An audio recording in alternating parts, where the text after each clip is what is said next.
예수께서 자기를 믿은 유대 사람들에게 말씀하셨다. 너희가 나의 말에 머물러 있으면 너희는 참으로 나의 제자들이다. 그리고 너희는 진리를 알게 될 것이며 진리가 너희를 자유롭게 할 것이다.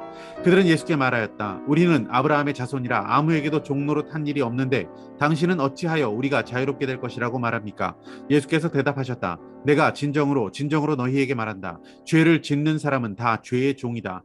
종은 언제까지나 집에 머물러 있지 못하지만 아들은 언제까지나 머물러 있다. 그러므로 아들이 너희를 자유롭게 하면 너희는 참으로 자유롭게 될 것이다. 나는 너희가 아브라함의 자손임을 안다. 그런데 너희는 나를 죽이려고 한다. 내 말이 너희 속에 있을 자리가 없기 때문이다. 나는 나의 아버지에게서 본 것을 말하고 너희는 너희의 아비에게서 들은 것을 행한다. 그들이 예수께 말하였다. 우리 조상은 아브라함이요. 예수께서 그들에게 대답하셨다. 너희가 아브라함의 자녀라면 아브라함이 한 일을 하였을 것이다. 그러나 지금 너희는 너희에게 하나님에게서 들은 진리를 말해준 사람인 나를 죽이려고 한다. 아브라함은 이런 일을 하지 않았다. 너희는 너희 아비가 한 일을 하고 있다. 그들이 예수께 말하였다. 우리는 음행으로 태어나지 않았으며 우리에게는 하나님이신 아버지만 한 분 계십니다. 할렐루야, 아름다운 새날입니다. 예수님께서는 본문에서 우리에게 매우 익숙한 말씀을 남기십니다. 너희는 진리를 알게 될 것이며 진리가 너희를 자유롭게 할 것이다.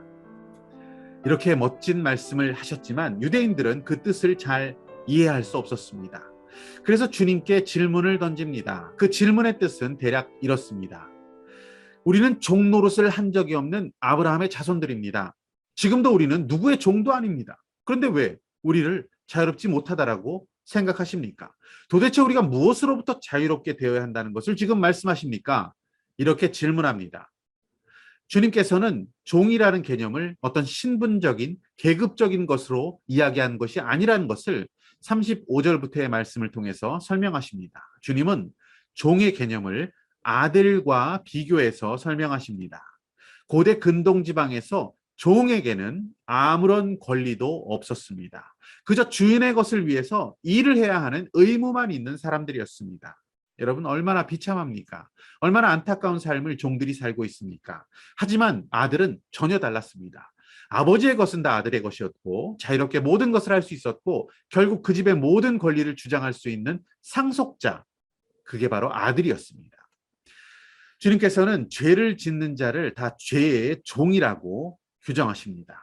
우리는 다 죄 아래, 율법의 저주 아래에 놓여 있는 죄의 종의 신분을 가진 자들이었습니다. 그러던 우리가 그리스도를 믿는 믿음으로 죄의 용서의 은혜를 경험합니다. 죄의 종에서 하나님의 아들, 하나님 나라의 상속자가 된 그 진리를 우리에게 가르쳐 주셨습니다. 여러분, 그 진리 안에 거할 때 우리는 비로소 참 자유를 누릴 수 있게 된다는 것을 주님께서 말씀하셨던 것입니다. 더 이상 죄와 율법과 사망의 법 아래 종노릇하는 자가 아닌 자유와 해방, 생명의 성령의 법으로 우리는 아들이 되는 자유와 권리를 누리게 된다는 것을 주님께서 알게 해 주신다는 말씀입니다. 너희가 다 믿음으로 말미암아 그리스도 예수 안에서 하나님의 아들이 되었으니 아멘. 갈라디아서 기자는 이렇게 우리가 종의 신분에서 믿음으로 하나님의 아들, 자유자가 되었다는 것을 선언하고 있습니다. 하지만 유대인들은 진리를 거부하고 있습니다.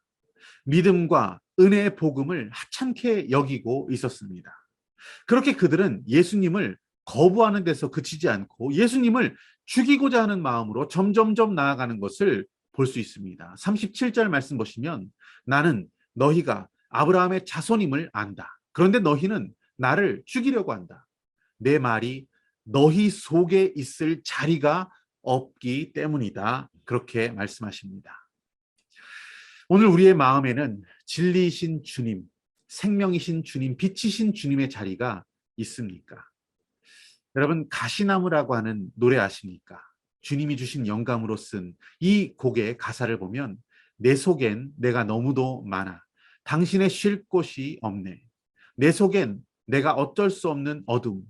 당신의 쉴 자리를 뺏고, 이러한 가사가 있습니다.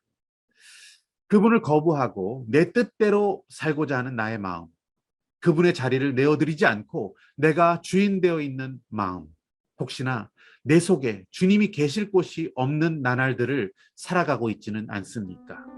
오늘 붙드신 하나님의 말씀과 믿음의 결단은 무엇입니까?